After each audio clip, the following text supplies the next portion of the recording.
companheiras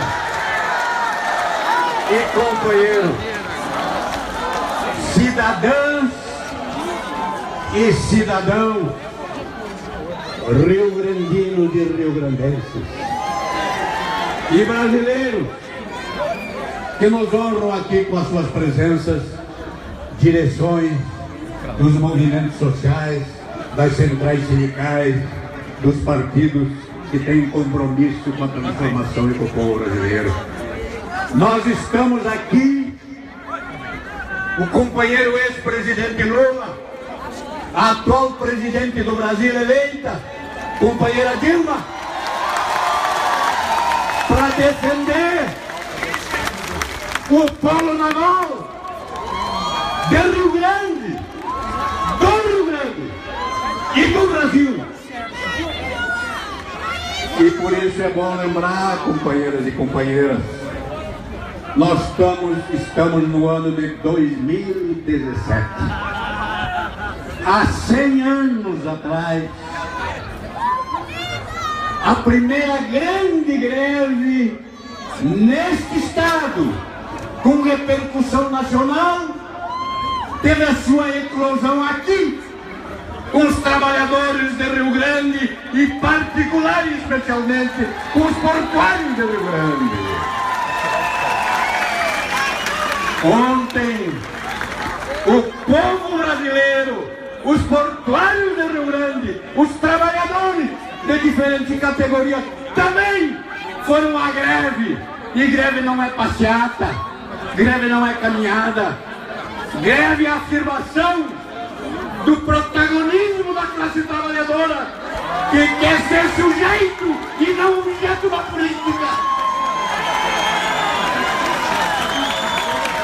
Na ditadura, no regime militar, vieram com a história do superporto de Rio Grande. Vocês lembram?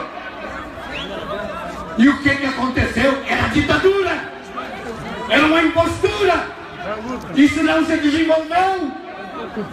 Foi preciso nós conquistarmos a democracia com enorme sacrifício. Lutadores que não estão presentes conosco nessa dimensão da vida, mas na outra lutaram por isso. Conquistamos a democracia, elegemos por 2 mandatos o Lula, por 2 mandatos a Dilma, e este polo foi recriado, criado, teve enormes investimentos. Criamos empregos de toda hora, não só aqui em Rio Grande, pelo Rio Grande afora, pequenas, micro e até grandes empresas nossas foram beneficiadas dos investimentos aqui no polo naval. Gerou-se milhares de empregos. Agora veio o golpe. E o golpe é uma versão da ditadura. E os investimentos no polo se reduziram de 15 bilhões para 3 bilhões e meio, e olhe lá, aumentando o desemprego e problemas sociais enormes que vocês sentem no cotidiano. Por isso a razão desse ato. E também a luta pela democracia. A democracia brasileira, da Constituição de 88, está sendo vilipendiada. A Constituição de 88 que o povo ajudou a construir, embora não tivesse maioria naquele colegiado, ela avançou muito em direitos sociais. Agora esse governo ilegítimo, decorrente do golpe, que afastou uma presidente eleita com mais de 54 milhões de votos e que não cometeu nenhum crime de lesa pátria contra o povo e a economia brasileira. Esse regime, esse governo reduziu os investimentos e está a nível nacional não só atacando, está decepando direitos de décadas, de séculos, conquistados pela luta do povo brasileiro, e já naquela greve de 100 anos atrás, eclodida aqui em Rio Grande. Por isso, meus companheiros e companheiras, este momento aqui é um momento que nós temos que tirar lições dele. Cada uma e cada um de nós temos que saber que é um processo em andamento. os que deram o golpe, agora como os que deram o golpe em 64, eles querem o povo num cantinho chorado. Os que deram o golpe lá em 64, os que deram esse arremedo de golpe parlamentar, jurídico, midiático, também não querem o povo como sujeito da política.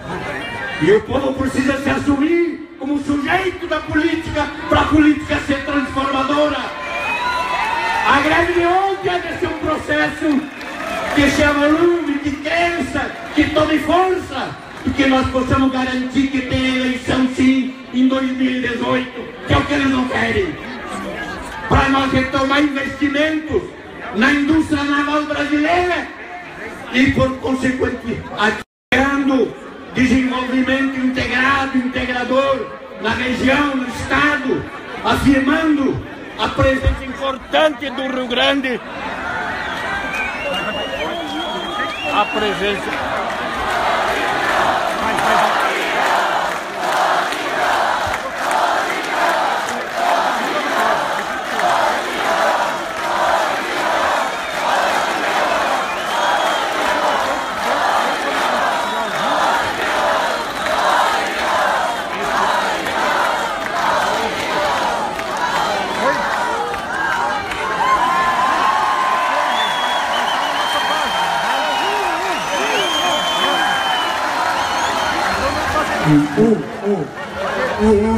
Olívio, alô. Alô. Eu já estava agradecendo os companheiros, né, por me chamarem a atenção, porque o tempo já se excedeu. Mas este polo, companheiro, naval, é uma ponta da indústria naval brasileira, que tem outros pontos estratégicos no país. Esse está sofrendo mais do que outros pontos, mas todos eles estão tendo as suas atividades reduzidas. Nós precisamos retomar um processo que só pode vir com a gente garantindo a democracia que foi interrompida pelo golpe, com eleições diretas já no ano que vem, com um programa de desenvolvimento sustentável, com um programa de desenvolvimento que tenha no ser humano a principal causa da sua ação integrada, que articule o Brasil com a América Latina, e aqui Rio Grande é um polo estratégico no Mercosul, com o mundo, inclusive. Por isso, companheiros e companheiros, boa luta! Retomando com Lula e Dilma uma caminhada já semeada, que essa semeadura frutifique daqui para diante, e só pode frutificar com a democracia reconquistada e qualificada. Boa luta, companheiro! Levanta a mão, povo guerreiro! Que loucura! Eu quero vermelhão no fundo! Quero energia! Quero bandeira! Que loucura, que energia! Olha aqui, ó, pessoal! Eu quero muita atenção, quero vermelhão, eu quero muita alegria, muita disposição, porque vai chegar uma hora muito importante. Vai falar agora uma mulher que, assim como eu, cada um e cada uma que está aqui, votou para ser presidente. Essa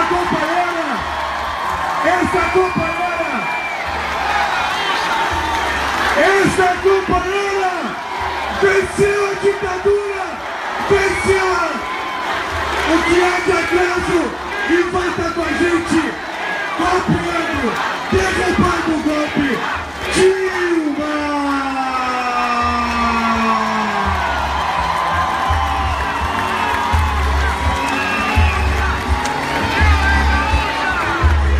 Um abraço a todos os gaúchos e as gaúchas aqui da metade sul do meu Rio Grande.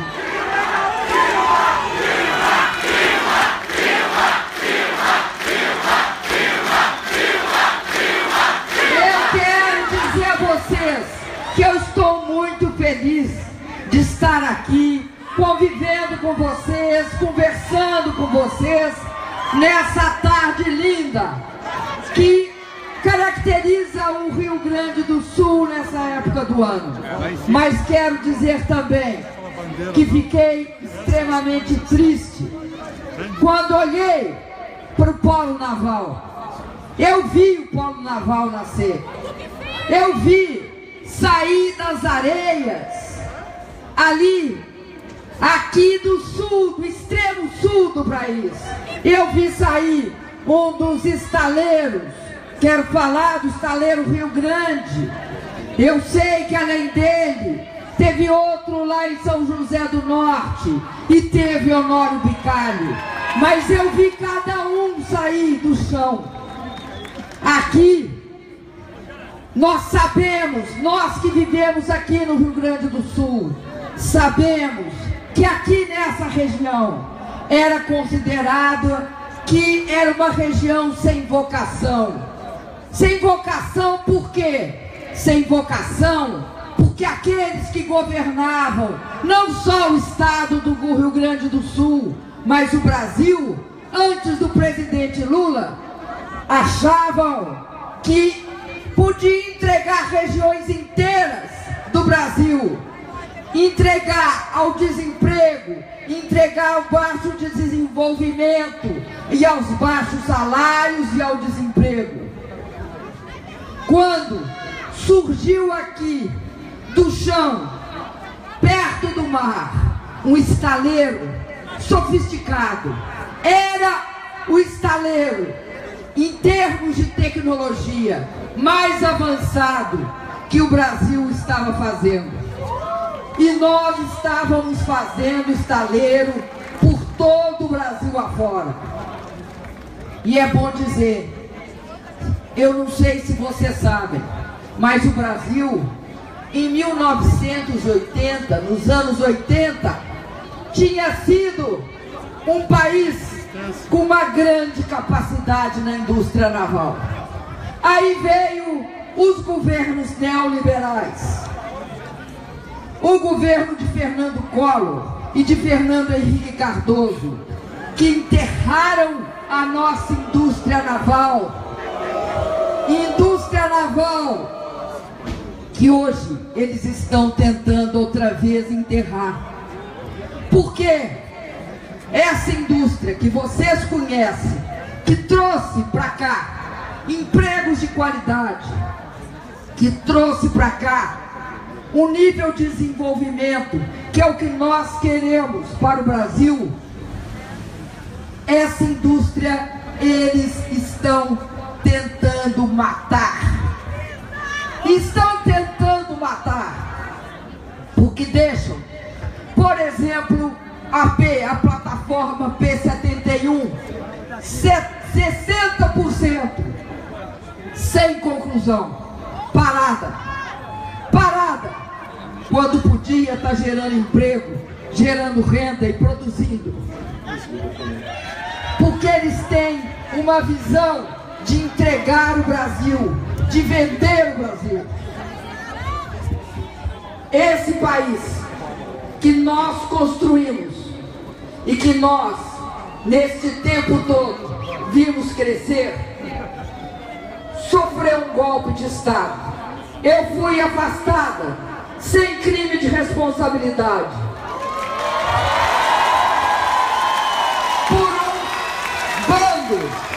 por um bando de corruptos.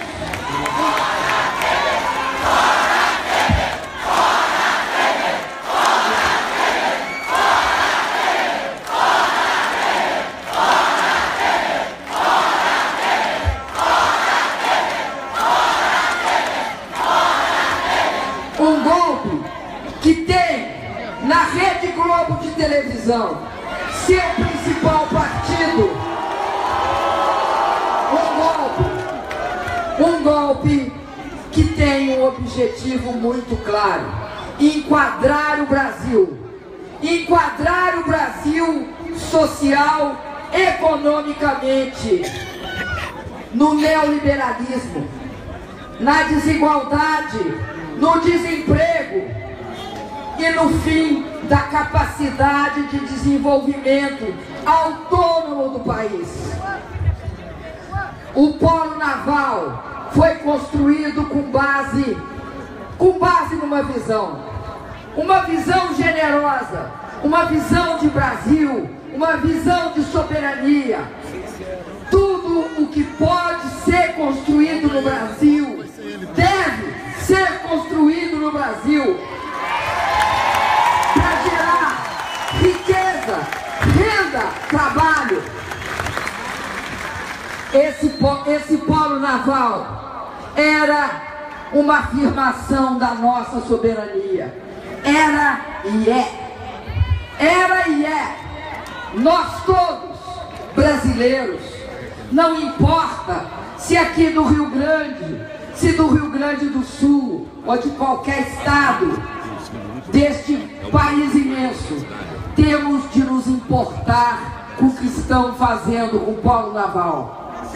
Porque aqui se gerava uma coisa importantíssima: a capacidade do nosso país se transformar, não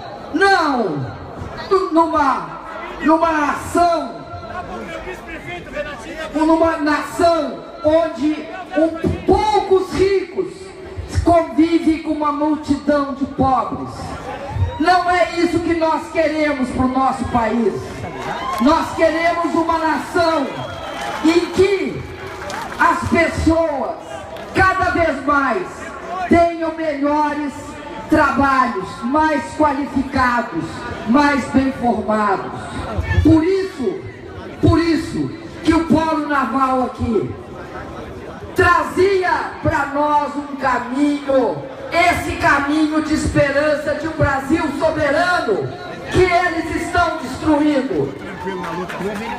Eu fico muito feliz porque aqui me disseram que na FURG,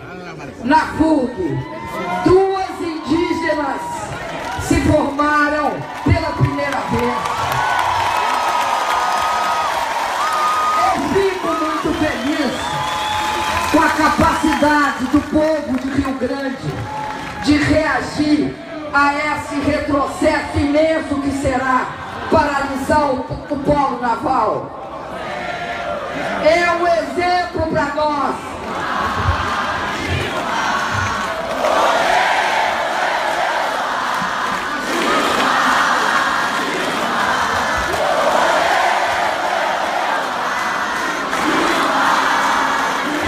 Obrigado pelo intervalo. Eu quero dizer para vocês o seguinte: eu vivi 2 golpes. Vivi na pele 2 golpes. Um golpe militar. Nesse golpe militar, eles tiravam direitos. Direito de expressão, liberdade de organização. Se você divergisse, se estudante se manifestasse, se trabalhador fizesse greve, ia preso, podia ser torturado, podia ser morto, ou até podia ser obrigado a se exilar. Esse golpe parlamentar que nós estamos vivendo, ele não tem as mesmas características. É um golpe parlamentar, já foi dito aqui, midiático e judicial. Mas ele tem certas características extremamente perversas. Ele não parou, ele não acabou no dia que eu sofri o processo de impeachment. Ele continua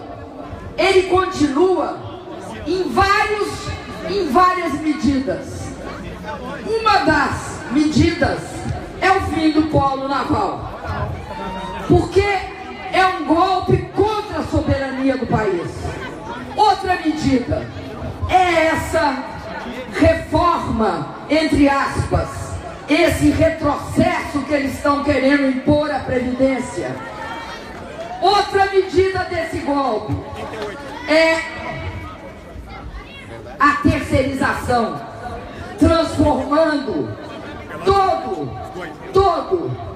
o mercado de trabalho do nosso país, fazendo com que, em qualquer atividade, não tenha nenhuma barreira à terceirização, com isso reduzindo brutalmente os salários e a segurança do trabalhador. É um golpe contra a CLT. E por que isso? Por quê? Por que eles deram um golpe? Eu já disse, para enquadrar o Brasil. Mas por que usaram esse meio para enquadrar o Brasil? Podiam ganhar a eleição, mas eles não são democráticos, porque eles perderam 4 vezes. 4 vezes! Sem golpe! Nenhum brasileiro ou brasileira, nenhum brasileiro ou brasileira votaria essa perda de direitos, esse ataque à nossa soberania. Abrir as terras brasileiras, terras férteis, para qualquer estrangeiro comprar, desnacionalizando o território. Abrir os céus para qualquer companhia internacional voar aqui sem exigir nenhuma contrapartida. É isso que está em curso, e é cada vez, cada medida é uma parte do golpe, cada medida é um complemento do golpe. Mas tem uma medida mais grave, a mais grave de todas, além do impeachment, porque quando você faz impeachment contra uma presidenta com 54 milhões e meio de votos, tudo é possível. Qual é essa medida? Nós, daqui até outubro de 2018, temos de ter um pensamento na cabeça. E esse pensamento é a luta pela democracia e o voto direto. O voto direto para o presidente da República. Esse processo é o nosso encontro marcado com a democracia. Nós sabemos que eles até agora, eles não consolidaram todas essas medidas. O Fórum Naval ainda tem volta. Os nossos direitos nós podemos pegar de volta. O que nós não podemos deixar que aconteça é que eles se consolidem no poder. E aí tem um jeito, é a eleição, é eleger seu presidente. E nós não podemos deixar que eles ganhem no tapetão. Nós temos de saber que não tem vergonha nenhuma em perder a eleição. Para um país, qualquer cidadão ou cidadã brasileira pode perder a eleição e não ter nenhuma desonra nisso. Agora, tem imensa desonra para cada um de nós se eles tentarem falsificar esse processo eleitoral, impedindo Luiz Inácio Lula da Silva de ser candidato. Não me interessa por que meios, mas isso desonrará cada um de nós. Isso será uma afronta ao nosso direito de voto. Será uma quebra muito forte dentro de um país democrático, dentro de um país que sempre aprendeu que a democracia, quando tem, nós, povo brasileiro, ganhamos. Quando ela se fecha, nós perdemos. Por isso, eu encerro as minhas palavras dizendo que a democracia é o nosso caminho para o Brasil voltar a crescer, gerar empregos e a gente pegar nossos direitos de volta. Abração para vocês. Muito obrigado, companheira Dilma! Muito obrigado! A cidade do Rio Grande, o estado do Rio Grande do Sul agradece esta companheira guerreira lutadora. E agora, meus companheiros, minhas companheiras, eu quero muita atenção de vocês. Eu quero cada homem e cada mulher um sorriso no rosto para escutar este guerreiro que venceu a fome, venceu o preconceito, venceu as elites. O Obama tinha razão, ele é o cara, o nosso Luiz Inácio Lula da Silva.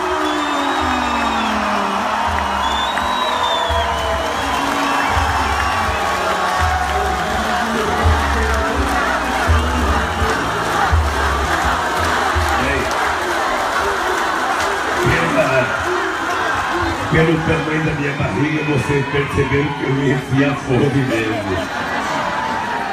Eu quero, primeiro, dizer ao povo do Rio Grande do Sul, estado que eu visitei pela primeira vez em 1975, a convite do então presidente do Sindicato dos Bancários de Porto Alegre, Olívio Dutra, e eu, recém-eleito presidente do Sindicato dos Metalúrgicos Soberanos do Campo, onde conheci também o Tarso Genro como advogado do Sindicato dos Bancários de Porto Alegre. Eu, quando vim a primeira vez a Porto Alegre, eu recebi uma informação de um companheiro importante que os mais velhos aqui conheceram, o companheiro Walter Barelli, que era diretor técnico de ERF, que eu ia conhecer o povo mais politizado do Brasil, que era o povo gaúcho. E eu voltei, depois de passar 2 dias em Porto Alegre, eu voltei fascinado com o grau de discussão política que acontecia em Porto Alegre. E voltei desejando que o Brasil inteiro pudesse ser um Estado politizado, resultado de uma história, sabe, que tinha pessoas importantes, sobretudo ligadas ao trabalhismo, pessoas que ajudaram a criar o Getúlio Vargas, que depois ajudaram a criar o Brizola, pessoas como o Jânio Castilho, pessoas que ajudaram a criar o Jango. E aí eu comecei a perceber a diferença do Rio Grande com São Paulo, porque enquanto aqui você tinha Jango, Brizola e Getúlio, lá em São Paulo você tinha Jânio, Ademar e Maluf. Era uma diferença bárbara para a gente poder conhecer a evolução política desse Estado. Eu não vou filosofar sobre o que está acontecendo no Rio Grande do Sul hoje. Mas esse Estado,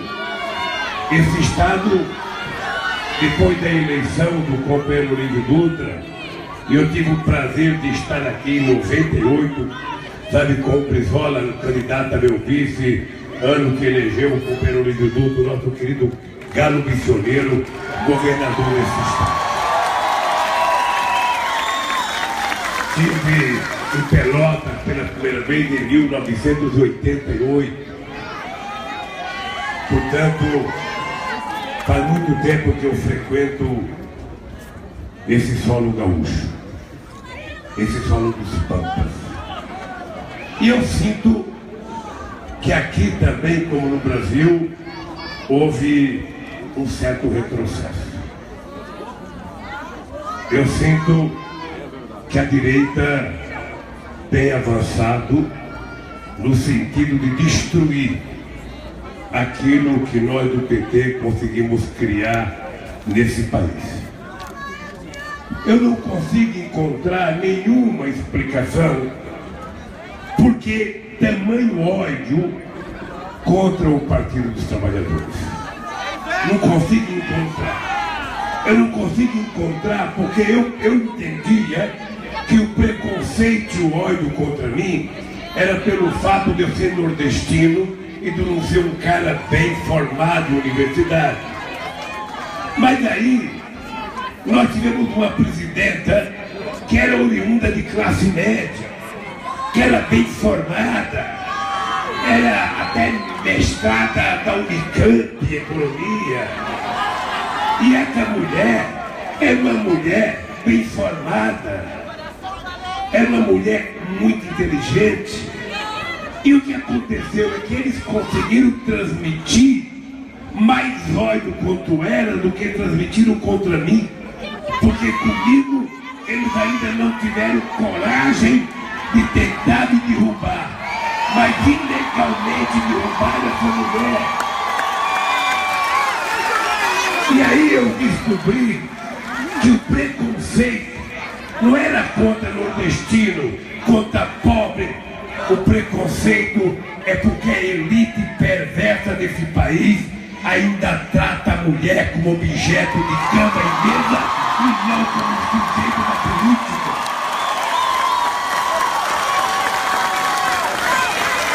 Então é preciso que a gente comece a discutir com um pouco mais de competência qual é o papel da mulher na política. Porque as mulheres representam 52% da população brasileira e ela não pode ser, sabe, tão pequena no Congresso Nacional como ela é. Então nós precisamos começar a discutir por que a mulher não está na política com 52% de representatividade como está. Obviamente que eu estou dizendo isso para vocês, mas eu sei do fator histórico. Eu sei do fator histórico.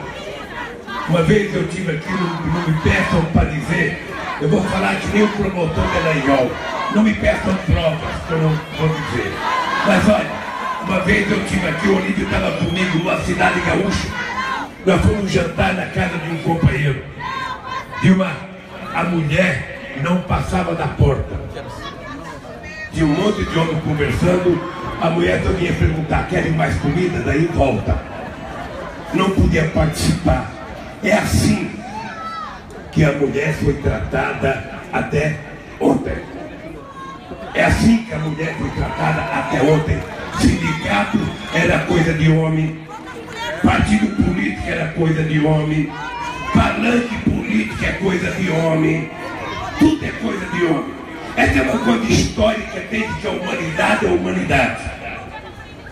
E nós precisamos mudar. E não depende dos outros. Não depende dos nossos inimigos, dos nossos adversários. Nós é que temos que mudar. Então nós é que temos que mudar de comportamento. O movimento sindical tem que mudar de comportamento e colocar mais mulher para participar do sindicato. Os partidos políticos têm que colocar mais mulheres para participar dos partidos políticos. As mesas de debate têm que ter mais mulheres, sabe? Então nós vamos mudando essas coisas. E eu acho que o PT foi a iniciação desse processo de mudança. E eu acho que isso é que irritou os nossos queridos adversários. E eles perceberam um momento de fragilidade nossa e resolveram nos dar uma rasteira. Rasgaram a Constituição, inventaram uma pedalada. Também ninguém mandou a Dilma começar a andar de bicicleta lá em Brasília, que deu razão para eles. Fizeram uma pedalada, fizeram a Câmara dos Deputados mandar para o Senado, que mandou a gente para fora do governo. Isso significa que a gente tem que ter ódio? Não. Significa que a gente tem que saber que nós temos neste país a existência cotidiana de uma luta de classe que muita gente achou que tinha acabado nesse país. Tem um tipo de gente que não suporta a ascensão dos pobres. Tem um tipo de gente que não suporta uma menina negra fazer odontologia. Tem um tipo de gente que não comporta e não aceita uma menina da periferia fazer medicina ou fazer engenharia. Tem um tipo de gente que não comporta e não aceita que uma pessoa mais humilde possa pegar um avião numa cidade qualquer e viajar para outro estado. Porque o lugar deles é para andar de ônibus, não é para andar de avião. Tem gente que não suportou os pobres tendo carro. Tem gente que não suportou os pobres tendo computador. Tem gente que não suportou os pobres entrando em restaurantes que antes era só de uma pequena parcela da sociedade. Depois pobre quer se meter a frequentar teatro. Pobre quer se meter a fazer cultura. Pobre quer se meter a comer carne de primeira, a comer peito de frango, a comer picanha, a comer costela. Não, isso não foi feito para nós. Pobre tem que comer coisa de segunda. Se comer pescoço de frango, já chegou no limite. E nós provamos, em 12 anos de PT, que é possível mudar a história desse país. É possível mudar a história da sociedade, porque uma nação, ela não é feita pelo seu tamanho territorial. Uma nação não é feita pela sua fronteira marítima ou pela sua fronteira terrestre. Uma nação, ela é medida pela qualidade do seu povo, pelos direitos do seu povo, pela formação do seu povo, pelo jeito de viver do seu povo. Tem vários símbolos que podem representar uma nação que vai dar moeda à nossa floresta, que vai dar seca aos nossos oceanos. Mas nada representa mais do que é uma nação, do que o rosto de cada homem, de cada mulher e de cada criança. Nada representa mais uma nação do que uma criança tomar café, almoçar e jantar e tomar mamadeira de noite antes de dormir. Nada representa mais uma nação do que uma pessoa que nasce pobre, na favela mais humilde desse país, poder sonhar em fazer uma universidade e ver seus filhos serem doutores desse país.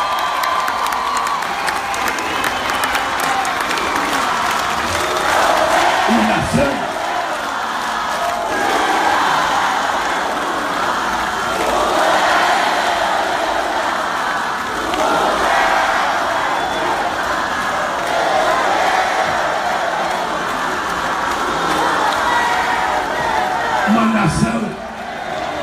queridos companheiros e companheiras, não pode ser governado por alguém que não sabe governar. Uma nação não pode ser governada por alguém que não entenda da alma desse povo, da cabeça da nossa gente, que não conheça a diversidade cultural desse país, que não conheça as raízes profundas, sabe, do Iapoque ao Chuí. Uma nação não pode ser governada por alguém que, por incapacidade de governar, começa a vender o que esse país construiu para fazer-se uma nação. A Petrobras, ela não é apenas uma empresa produtora de petróleo. A Petrobras é um patrimônio cultural e empresarial desse país, é um patrimônio tecnológico. O Brasil tem um déficit comercial na questão de tráfico marítimo. A gente gasta mais de 14 bilhões exportando coisas para o exterior e importando. Quando nós chegamos no governo em 2003, a Dilma se lembra de uma conversa com o presidente da Petrobras. A Dilma se lembra de quantas brigas eu fiz durante a campanha para que a gente assumisse o compromisso de recuperar a indústria naval brasileira. O Brasil, na década de 50, era a segunda indústria naval do mundo, perdia do Japão.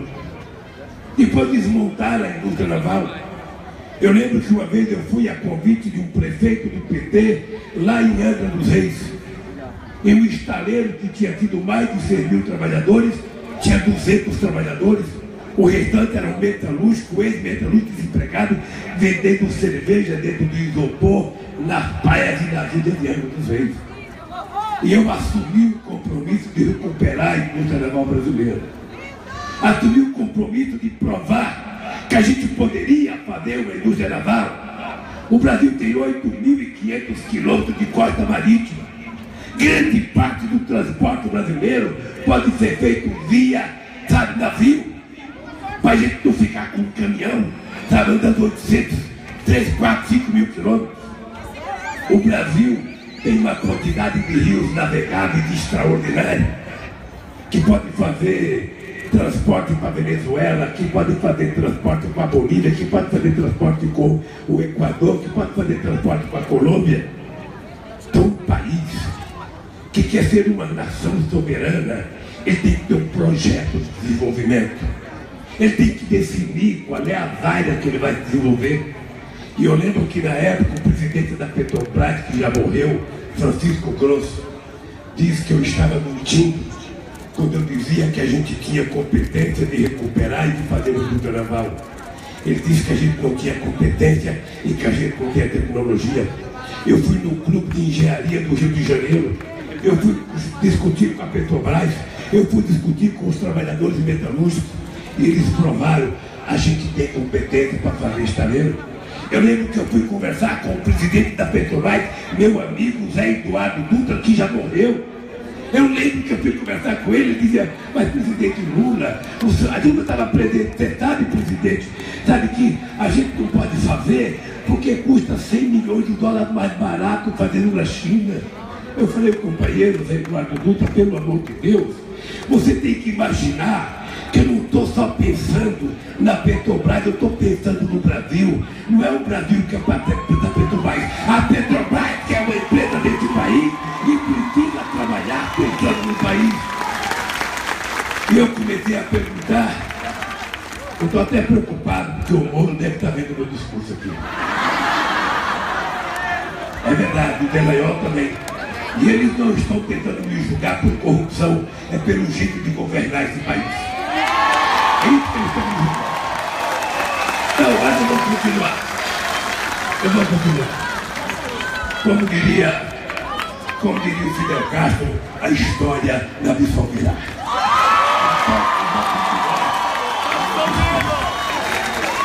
Então eu falei para o companheiro Eduardo Dutra, que já morreu também, que Deus o tenha. Eu dizia: mas a gente não pode governar um país só pensando na empresa. A gente tem que pensar quantos empregos a gente vai gerar. A gente tem que pensar quanto de tecnologia e conhecimento a gente vai obter. A gente tem que pensar quanto salário a gente vai pagar. A gente tem que pensar quantos impostos a gente vai receber. E não tem nada mais alegre para uma nação do que o seu povo trabalhar, receber o seu salário e que a sua família no supermercado comprar o que comer para levar para casa todo o seu dia. O que eu não posso é ter um navio mais barato feito em Singapura e ter um Rio Grandense dormindo na sarjeta, desempregado, eu passando fome. É por isso que eu vim aqui. Eu tinha vontade de vir aqui porque antes de eu ser presidente, eu vinha a essa região aqui e os políticos mesmo, os gaúchos, os políticos que eram candidatos a presidente, viviam dizendo: a metade sul acabou. Eu nem sabia bem o que era. A metade sul acabou. A metade sul não tem mais jeito. A metade sul faliu. A metade sul... Puta merda, eu falei: essa metade sul parece que é a pior coisa do planeta. Aí eu cheguei, conheci Pelotas, conheci Rio Grande, conheci outra região. Eu falei: puta, isso aqui perto da minha Galeluz é uma região rica. Como é que isso aqui acabou? Como é que isso aqui acabou? E a Dilma sabe, porque ela é um pouco mineira, um pouco gaúcha, um pouco metade do sul, um pouco Porto Alegre, mas ela me ajudou a fazer tudo que eu fiz. Eu devo muito a essa companheira o sucesso do meu currículo, porque ela me deu uma coisa que alguém precisa ter para governar: tranquilidade. Eu dormia toda noite sabendo que tinha alguém cuidando das coisas que eu pensava que ia fazer. Não adianta alguém tentar fazer qualquer intriga minha com a Dilma, que não tem intriga minha com a Dilma em momento algum da nossa história. Eu sei o que ela fez por esse país. Então, veja, eu falei, bom, nós vamos reconsertar essa tal da sua metade sul. Na campanha presidencial tinha candidato de outros estados, que é para a televisão com uma sabedoria, porque a metade tudo, a metade tudo, a metade tudo. Eu olhava o mapa e só via um sul, não via dois sul, não estava dividido. Aí o que é que nós fizemos? Ô Dilma, você sabe que essa metade sul, aqui nessa cidade que faz parte da metade sul, nós dobramos, ou mais do que dobramos, o número de estudantes universitários.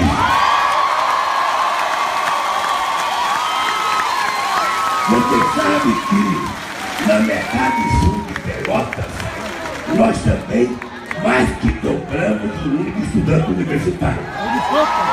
A Universidade dos Pampas, a Unipampa, nos 10 campos dela, já tem mais de 20 mil estudantes e o piloto reitor está ali em cima.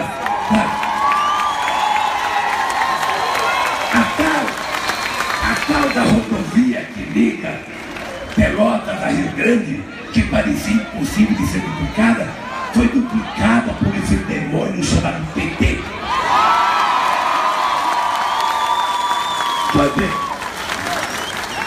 Nós começamos a fazer a nossa indústria naval. Eu tive o prazer de vir aqui uma vez. Eu vim aqui, acho que você esteve comigo, ainda não estava totalmente inaugurado o estaleiro. Eu venho fazer uma visita no estaleiro de 25. Eu tinha convicção de que a gente poderia dar uma lição nesse país. Eu tinha certeza disso. Aí eu vim aqui inaugurar uma plataforma, eu não sei qual era a pena, não sei das contas. Tudo chama pena.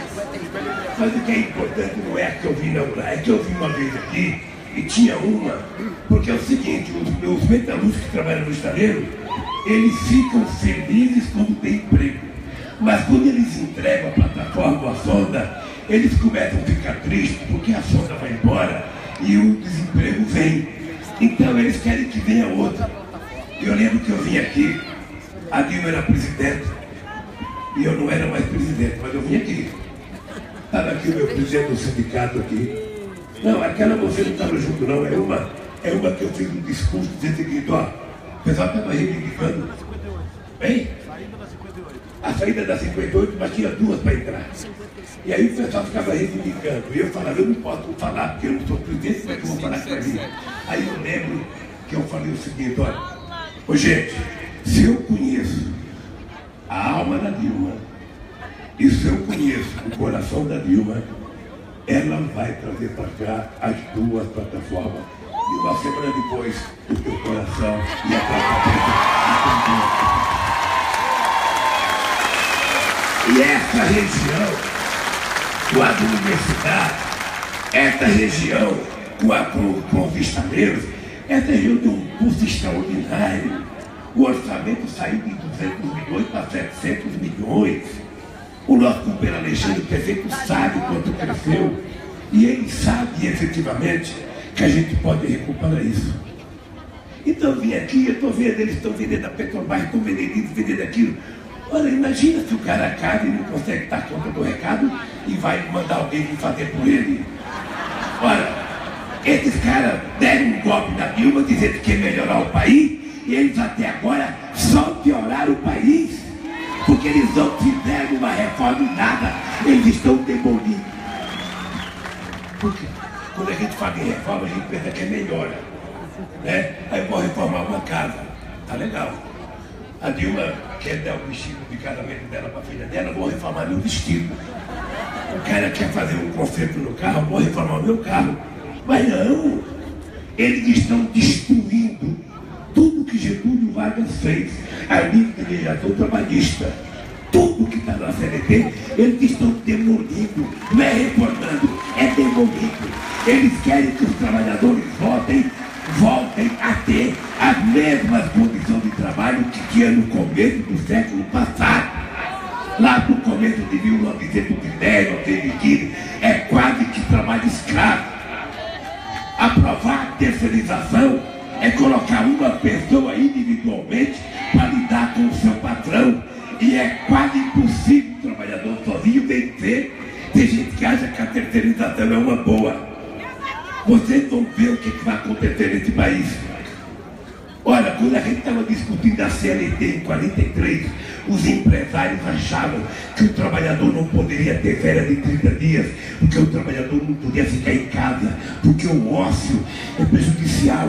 O ócio faz ele beber, faz ele brigar com a mulher, então ele não pode ficar em casa. É essa a mentalidade de uma parte da elite brasileira. Essa é a mentalidade, e agora querem jogar nas costas do povo o rombo da Previdência. Olha, eu vou dizer uma coisa para Dilma. Eu estou divulgando sempre que eu posso o relatório de uma economista chamada Laura Tavares, filha da Maria da Conceição Tavares, tua amiga.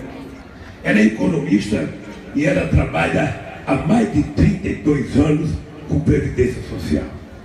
E ela fez um relatório para mim, mostrando o seguinte: de 2004 a 2014, a Seguridade Social brasileira foi superavitária. Chegou a crescer 56% a arrecadação. Ora, por quê? Porque nesse período de 2004 a 2014 foram criados 22 milhões de empregos formais, porque foram aumentados a renda do trabalhador em média 3,5% ao ano, porque o salário mínimo aumentou 74% nesse mesmo período, porque foram formalizados 6 milhões de micro e pequenos empreendedores nesse país. Então, se esses trogloditas que estão aí não sabem governar, é preciso que eles saibam que tem gente que já governou e que já fez esse país dar certo e que sabe como fazer esse país dar certo. E se alguém quiser governar esse país, tem que ter em conta o seguinte: os pobres não podem sair do orçamento. Os pobres não podem sair do orçamento. Então, digo, o que eu tenho dito todo dia, companheiros? Eles podem se preparar. Eu, sinceramente, não sei o que vai acontecer comigo, mas eles podem se preparar, porque nós vamos voltar e vamos recuperar a indústria naval desse país. Nós vamos recuperar a indústria naval desse país. A Petrobras vai aprender a encomendar navio para ser feita pela mão de metalúrgico brasileiro, de metalúrgico de Rio Grande. Eles têm que saber disso.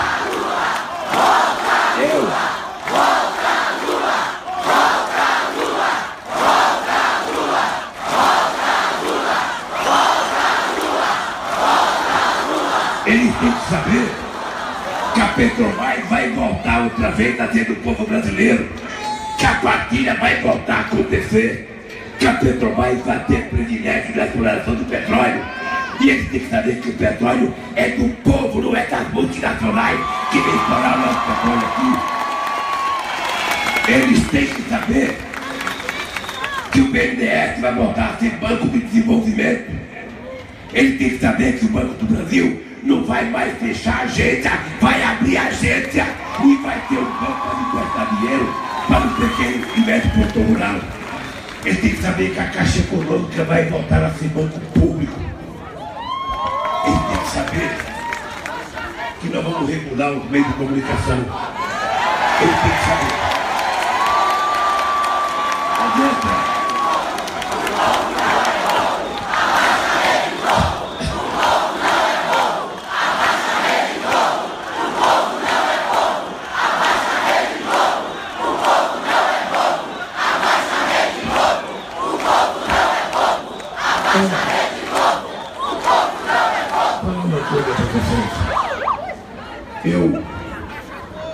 percebendo que esse desmonte desse país não pode continuar acontecendo. Eu vi algumas pessoas falarem em eleição em 2018. Eu posso esperar até 2018, mas quem está desempregado não pode esperar até 2018.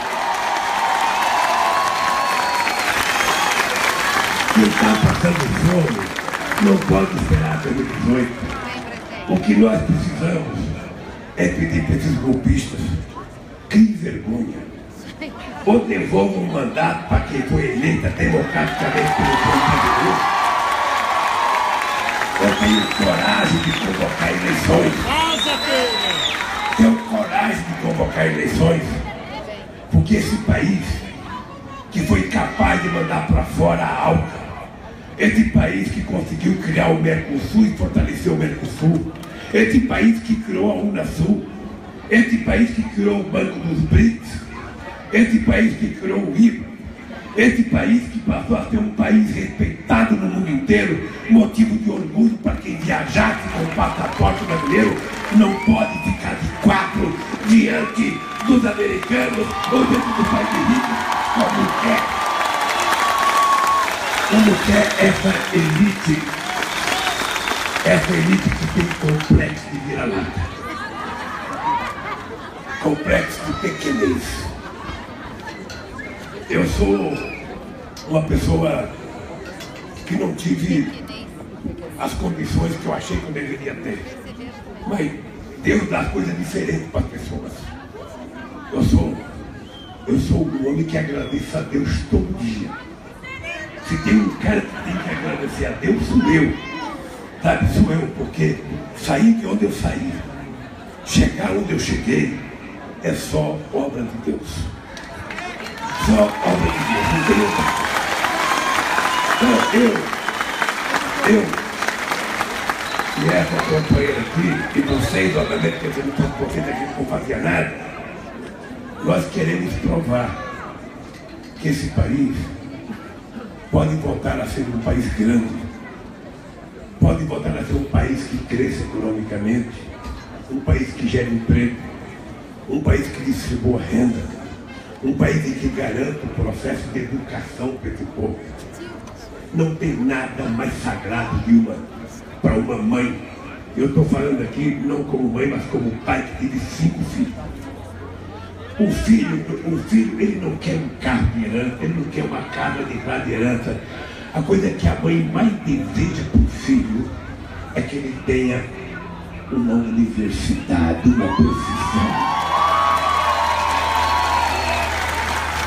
Eu não pude fazer, mas quando eu encontro uma menina negra, com um papelzinho na mão dizendo: Lula, eu estou fazendo odontologia, eu já poderia morrer de felicidade, de alegria, porque é para isso que a gente quis governar esse país. Por isso, companheiros e companheiras, eu quero me despedir de vocês, porque o aeroporto, é verdade, que é o aeroporto de Rio Grande, no governo da companheira Dilma, era o aeroporto que estava em primeiro lugar para receber iluminação. Era o número 1. Agora que tiraram a Dilma, ele saiu da relação. Então eu tenho que sair daqui, ainda com a luz do sol, senão eu não consigo chegar a São Paulo hoje. Então eu queria dizer ao povo do Rio Grande do Sul, eu queria dizer aos metalúrgicos do Rio Grande do Sul, eu queria dizer aos meus companheiros deputados, parceiros do PT e aliados, eu queria dizer para vocês uma coisa. Quando a gente chega na minha idade, a gente não sabe mais quanto tempo a gente vai ter para frente. Todo dia a gente acorda de manhã, tem que agradecer a Deus por acordar. E depois de deitar, a gente vai deitar, agradece a Deus por chegar até a cama e deitar. E no dia seguinte agradece outra vez. Tá? Vocês um dia vão ter 70 anos de idade, 71.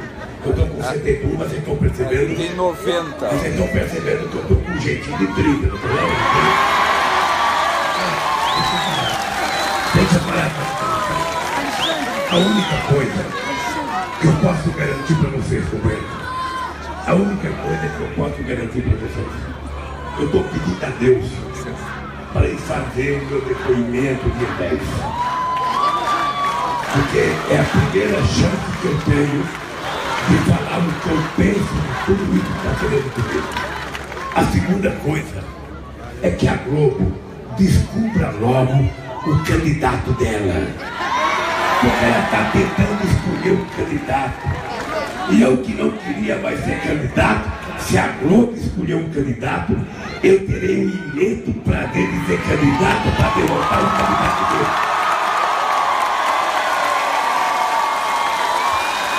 Porque a Globo, ela não se presta mais a transmitir informações.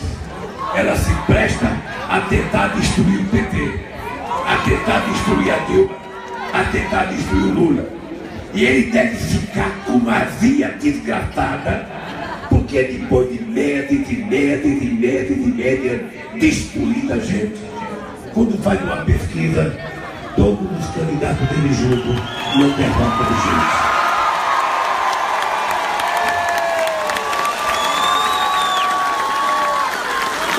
Então, companheiro, eu quero dizer para vocês uma coisa, para terminar. Eu continuo sendo Lulinha Paz do Amor. Tem gente que fala, não está radicalizando, não estou radicalizando. Eu estou apenas me virando para não apanhar tanto. Porque vocês já viram um político que apanhar mais do que eu? Vocês acham que alguém aguentaria a quantidade de porrada que eu tomo todo dia? Vocês imaginaram que a Polícia Federal foi na minha casa, na hora que eu saí, a Marisa sozinha, eles levantaram o colchão achando que eu tinha dinheiro embaixo do colchão? Vocês acham que eles podem fazer isso porque a lei é para todos? Então, gente, é o seguinte, esse país está de ordem. Esse vai ser de alguém que governe esse país. Eu tenho orgulho de ter governado o país no momento que os trabalhadores mais ganharam. Mas no momento que houve menos greve, houve menos ocupação de terra. Sabe por quê? Não é porque o pessoal ficou mole, é porque a gente acordava as coisas com o povo brasileiro. A gente acordava. A gente não aprovou a Lei Maria da Penha porque a gente não gosta dos homens, não. É porque os homens têm que aprender que mão foi feita para bater mulher. A gente tem que saber que está crescendo o número de mulheres no mercado de trabalho, mas ainda não cresceu o número de homens dentro da cozinha para ajudar a fazer as coisas. A gente tem que saber disso. E eu agora, que não tem mais a marido, estou fazendo e estou aprendendo. Tá? Não é fácil não, é para aprender, vou fazer. Então, companheiro, eu queria ter para vocês, olha, eu vou embora. Para mim foi uma alegria imensa encontrar meu velho companheiro Olívio Dutra aqui. Pessoa porque eu tenho uma estima profunda. Parece que o companheiro do Tasso não esteve aqui, porque a mulher do Tasso está com câncer e está sempre aqui.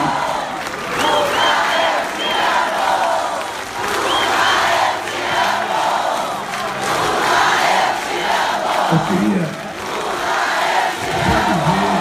para vocês, companheiros, que eu não sei quanto tempo eu tenho pela frente. Mas eu quero dizer para vocês o seguinte: podem ter certeza que na minha idade é difícil a gente mudar o medo. Eu quero dizer para vocês, se eu tiver 20 anos ou tiver 1 minuto, será delicado para a gente recuperar a democracia e para fazer o povo pobre ter direito de comer 3 vezes ao dia, ter direito a trabalhar e a ter direito. Por isso, companheiros, eu vou dar um beijo na Dilma e vocês sintam que eu estou beijando todos os outros das mulheres aqui. Um abraço, companheiro, e vamos lutar para recuperar a indústria naval brasileira.